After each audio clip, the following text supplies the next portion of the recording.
In this video, I'm going to start a new tradition with the 2019 Tabletop Minions Awards.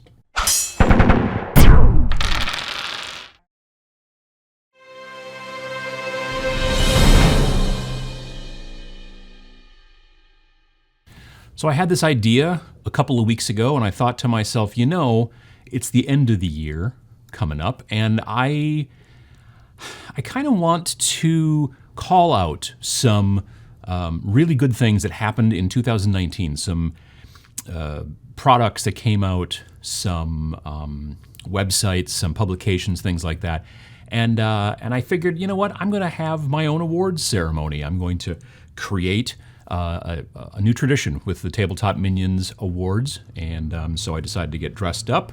And these awards are going to happen going forward, from what I understand now, at least for who knows how long, and they will be picked predominantly by me. There may, down the road, maybe next year or the year after, maybe there'll be a People's Choice Award. We'll see how that goes. But for right now, these are awards that are things that either came out in 2019 or in some situations maybe things that I just discovered in 2019, but I'm going to try to usually keep it within the calendar year. And I'm not going to follow too many rules, honestly. It's not like there's going to be like one best in category for miniatures and one best in category for games. I'm going to do all kinds of different things, and every year it might be a bit different. So I think that that's enough explanation for now, and I think that I'm not getting any prettier here in this tux, so it's time for me to get going. I'm going to start with something that came out earlier part of the year that really kind of, frankly, it really inspired me. It really made me want to do some more modeling and to take my painting in a different direction than it had been. And it's an online publication. It's something called 28 Magazine, or 28 Mag. And it is a free downloadable PDF that is actually the second version, second edition, whatever, second volume is coming out in a couple of weeks, from what I understand, the beginning of 2020. But right now, the first edition is just, it's got great photography, it's got great artwork. It is aimed towards people who are interested in kind of the Inquisition 28 sort of aesthetic, for lack of a better term. Basically, you're looking at stuff that's kind of a John Blanche style, Necromunda, Inquisitory, or Inquisitor, like the old 54mm game. You take all those sort of things and you mash them all together, and you get this magazine. It's a really interesting read.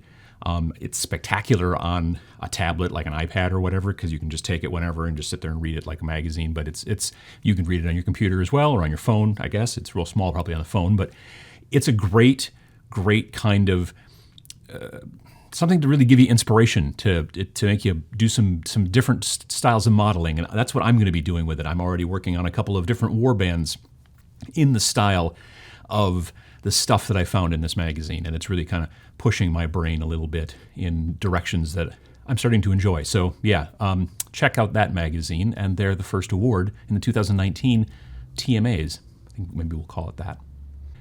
There's really only one model on the list this year in 2019.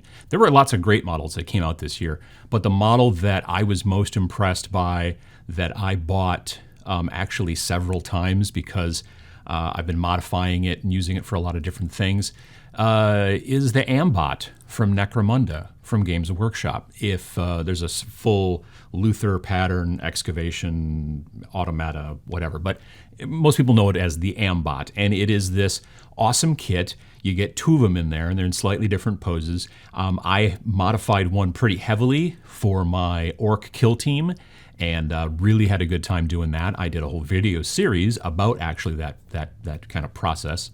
Pachow. It's just a great model. It's not only is it an awesome model, but like I've been finding that when I build it and don't follow the directions, expressly, I can do some really interesting things with it, and then I get a lot of cool parts left over. It's not too huge. It's not too expensive.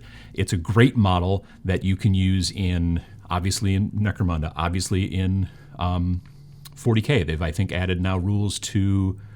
There's not rules for Kill Team for it yet, but I think that there's going to be something coming down the road. But there's a lot of different things you can do with it. Obviously, you can use it as an orc thing like I did in any kind of orc army, Kill Team, whatever. I'm also using one in the previously mentioned thing. I'm building one of those for one of my kind of Blanchitsu sort of cool warbands. So it's just a great model. It's my favorite model of the year. And so congratulations to Games Workshop for putting out good models. I mean, they're pretty good at it usually, but this is the one that I wanted to call out. There's a really great game that came out a couple of years ago that a lot of people really enjoy. Kind of came out of left field. It's a very different game than many of us who play miniatures are used to. And this year they did, a reboot, and they called it Gaslands Refueled. This is the hardcover. This is a spectacular book. The original Gaslands book is also awesome. It's a little, I think, $20 or $25 little Osprey blue book. This is from Osprey Games. This, because it was so popular, the original Gaslands was so incredibly popular, they said, you know what, we're going to make a new version. It's not really changing the rules, it's adding stuff to the rules, it's compiling a bunch of rules that they came out with on the website, and then it's doing it in a lovely hardcover with just tons and tons of full color artwork and all the cool stuff. Sitting down and modifying Matchbox cars, Hot Wheels, things like that, to play this game is spectacular. If you haven't played Gaslands, then you definitely want to pick up this post-apocalyptic vehicular mayhem in a nice hardcover that's not too big, but is also, it's got some heft to it. You definitely want to pick this up because this is a spectacular game, and it's so much fun to sit down after years of building little plastic people and resin people and stuff like that, and just go to the grocery store, get yourself some cool Matchbox cars, glue a bunch of stuff to them, bits and guns, and put a piece of screen window, that kind of stuff, over the front of the windshield to make it look cool, paint them up, and have a great time. Another great thing that came out this year that is not a game, not a model, not a hobby supply, but it has kind of, it's like a hobby supply to some degree. It's a website, and it's called PaintPad. It's paintpad.app, if you're looking.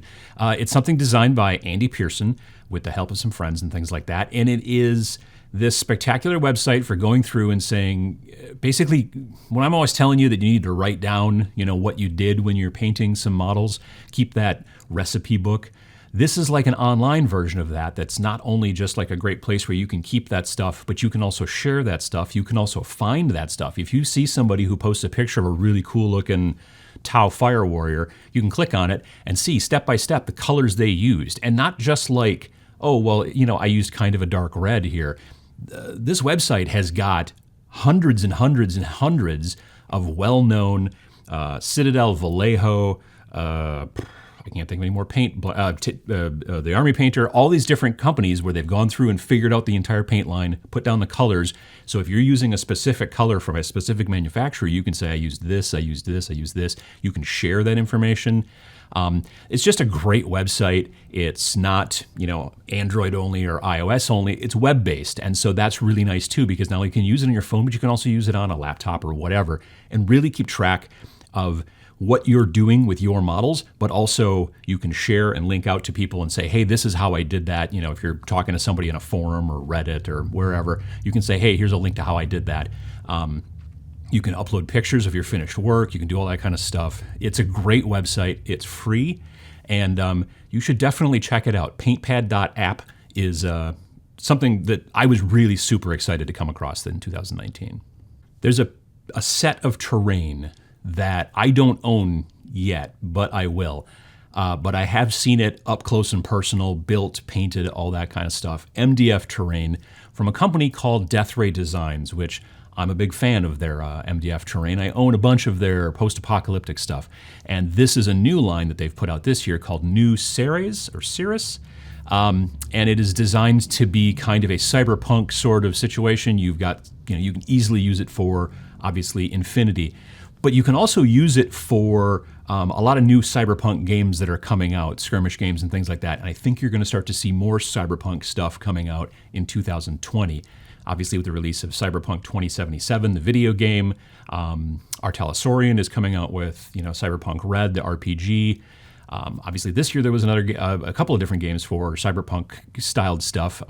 Reality's Edge is one I could think of off the top of my head, but having terrain that works well with it, being able to on any given board mix really cool, super futuristic looking modular terrain, and then maybe some like old, tattered buildings. That's a really good idea for cyberpunk in general. And this new series stuff is really cool. It's very modular, tons of little pieces, little sushi shop, billboards, sleeping pods, all kinds of stuff. And like I said, playing with it, messing around with it at Adepticon and at the Nova Open this year. Like I said, I haven't pulled the trigger yet because I've got a lot of projects on my plate, but I am buying it in 2020. And just the ability to take those main kind of blocks and set them up the way you want and then just attach stuff to the outside makes it really interesting and modular for any kind of table that you want to build. So if you're using a small table, a 3x3, or using a big table, you can do a lot of different things. You want something tall, you want something wide. You've got a lot of different options with this set, and it's just like I said, I've seen it in the flesh. I don't own it, but I've built stuff from them before. Their stuff builds really well. I really like building it, and so I'm really looking forward to picking up some of this terrain when it comes out. And if you're interested in playing any kind of sci-fi stuff, because it doesn't have to be just cyberpunk stuff, but anything sci-fi pretty much you can use this for. But if you're into sci-fi, if you're into cyberpunk specifically, and you like MDF Terrain, you should definitely check this stuff out. Another great game that I found out about at the earlier part of 2019, I was at the Las Vegas Open, and there was a booth there from a company called Fractal Basilisk, and they make a cool game called Zone Raiders, which I've talked a little bit on some of the Sunday shows. Zone Raiders is a miniatures agnostic, very far future post-human sci-fi skirmish game. Miniatures agnostic, meaning you can use whatever miniatures you want. You should definitely sit down and build some cool stuff. I mean, you can just pull things from other games if you want as well, but it's really super interesting when you take a bunch of kits and kit bash them and do some really interesting things with the game. The story in this game basically is that there is a Dyson sphere. Humanity has, or at least a portion of humanity, has expanded to the point where they've become post-human, uploaded themselves into computers and singularity and all that kind of jazz. And we've built a Dyson sphere, which is basically a giant machine that surrounds a star, and that's what runs the machine.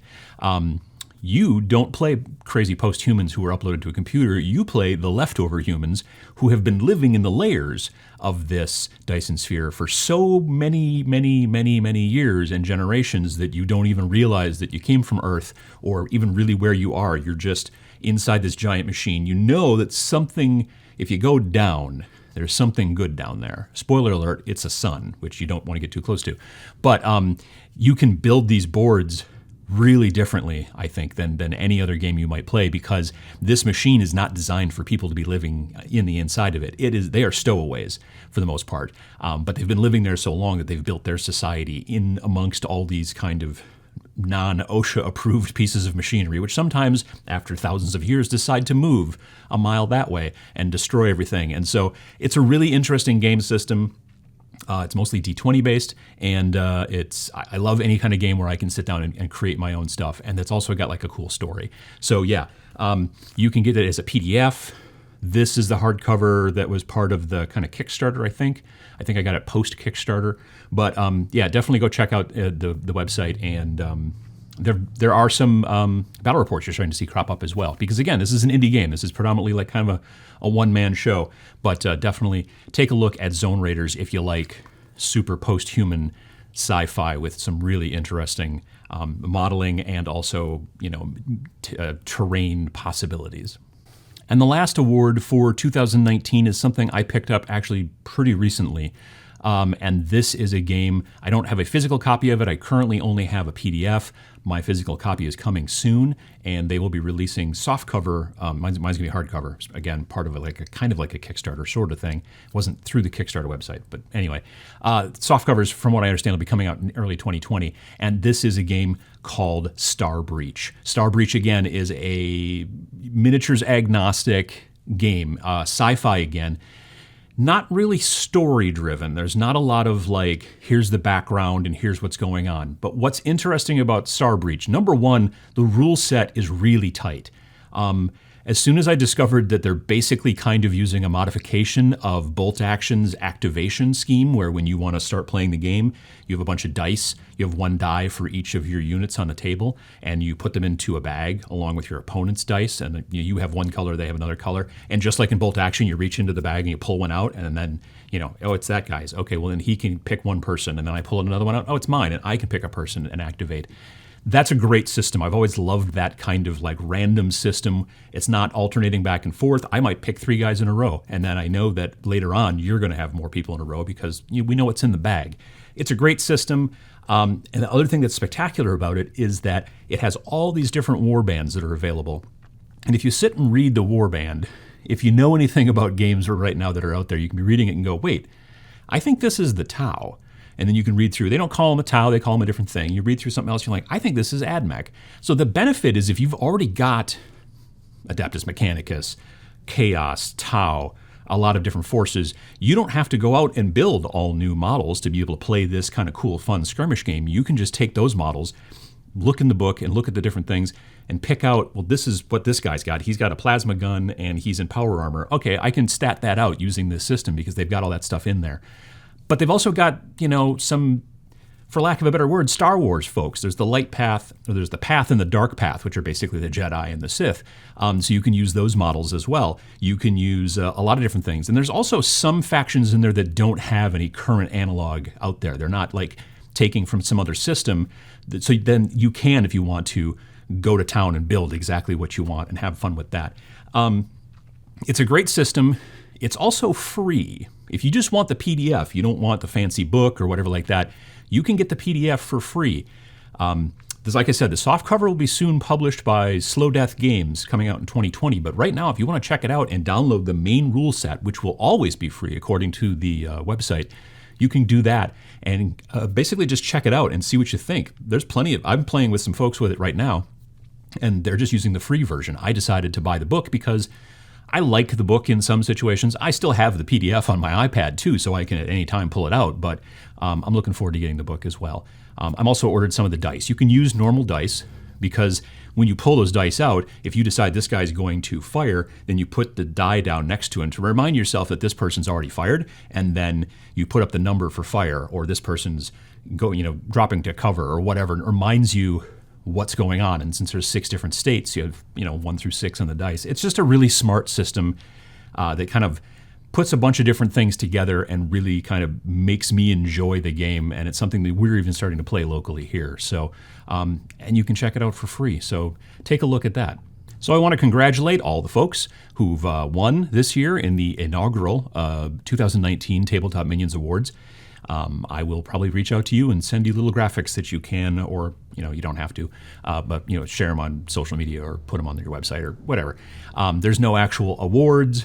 I don't want to have to go through all the work to build something and then mail it to you for you to then have to throw it away yourself. So we'll send some graphics. It's all pixels and it's not going to be impacting the clutter that everybody sometimes has.